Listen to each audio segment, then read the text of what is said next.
En este capítulo de líderes que dejan huella, aquí en Expertos Seguridad, hablamos con el doctor Albeiro sobre esa combinación que existe, doctor Albeiro. Claro que para este podcast nos hemos llamado Albeiro y César, ¿cierto? ¿Cuál es esa combinación que existe entre la tecnología y el ser humano? Cuando usted llegó a este sector de la seguridad, ¿cómo era? ¿Era más importante el ser humano que la tecnología? Gracias, querido César. Fíjate que empezamos a hacer reminiscencias alrededor de toda esta historia mía en la industria de la seguridad que data hace más de 30 años. Y recuerdo perfectamente que se conformaban empresas de seguridad producto del retiro de oficiales del ejército y de la policía y fundaban empresas de seguridad de una manera empírica. Los procesos de selección era a ojo, no habían baterías psicológicas y mucho menos la tecnología.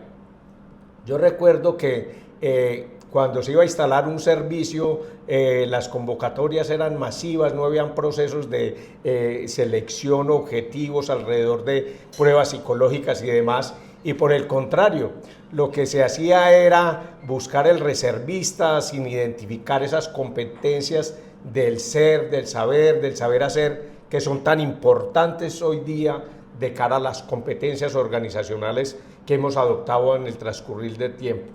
Y para hablar de tecnología, mucho menos esa. En ese tiempo, las cámaras que se usaban en seguridad eran un producto suntuoso y escaso. La seguridad estaba orientada a hacer controles de accesos, coercitivos además, que se basaban y se fundamentaban en el porte del arma y de una u otra manera inspirar autoridad a través de esa logística que en su momento era coercitiva y que además se basaba en el miedo. Hoy día es seguridad blanca indudablemente. Ajá. ¿Cuándo aparecen, por ejemplo, los caninos? Que uno cuando piensa en seguridad, piensa en un guarda, piensa en un ser humano que tiene un conocimiento y unas habilidades, pero también que tiene unas herramientas y aparece ese canino que le aporta a la seguridad desde la alarma, desde la alerta. Indudablemente el país, digamos que después de los años 90, vivió un escalamiento del conflicto supremamente complejo. El narcotráfico y la violencia estaba apoderada del país.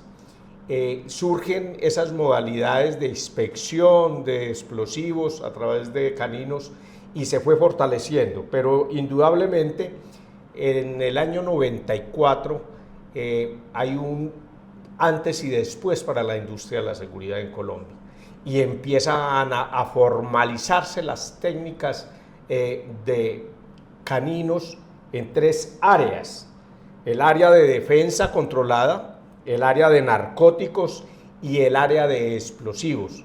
Y se empieza a construir un modelo de seguridad canina que empezó a formalizarse a través del conocimiento que tenía el ejército y la policía en sus guías caninos y a transferir ese conocimiento a la seguridad privada. Hoy día tenemos unos caninos especialistas que incluso se han podido exportar al exterior, no solo por la genética que tienen los caninos en Colombia, que esta industria ha desarrollado y que indudablemente han sido eficaces en el control de riesgo, sobre todo del terrorismo en Colombia. Ese es el pasado.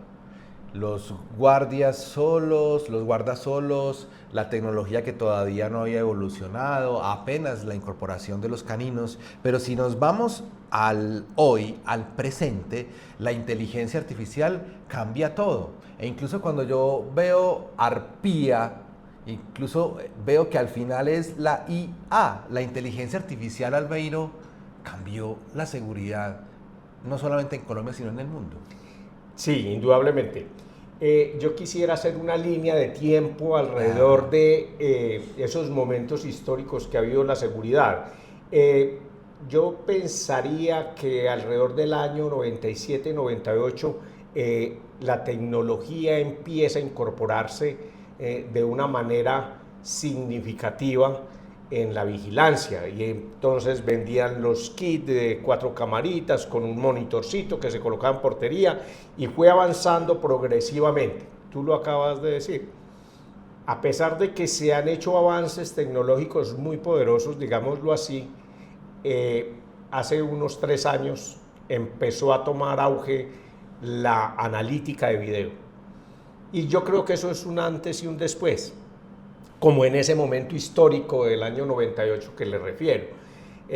Hoy día tenemos unas analíticas tan poderosas que ellas mismas generan su propia evaluación del riesgo. Es lo que nosotros hemos denominado arpía.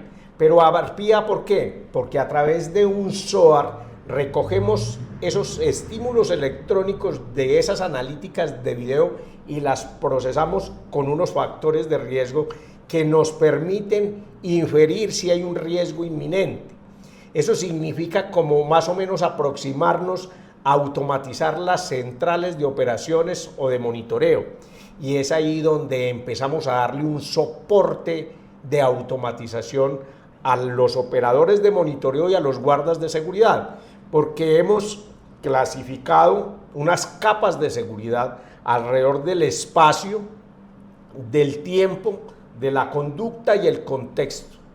Cuando estas variables, que tienen una base matemática, se evalúan a través de factores aceleradores del riesgo, que son multiplicadores de una secuencia que se da en términos de que una persona está en un espacio que se ha definido como restringido, en una hora que se ha definido como restringida, adoptando unas conductas sospechosas con unas variables exógenas de contexto que llaman la atención, entran las variables o las capas de agresión por la vulnerabilidad que existe.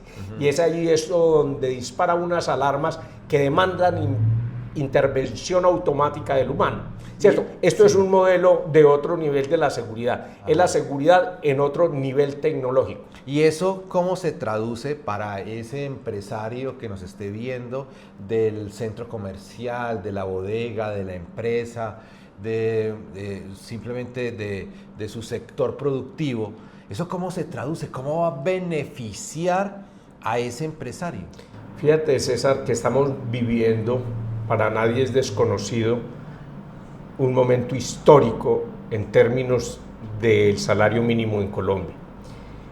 Los últimos incrementos que ha tenido el salario mínimo han hecho que el costo de la seguridad privada en Colombia se desborde, ¿cierto?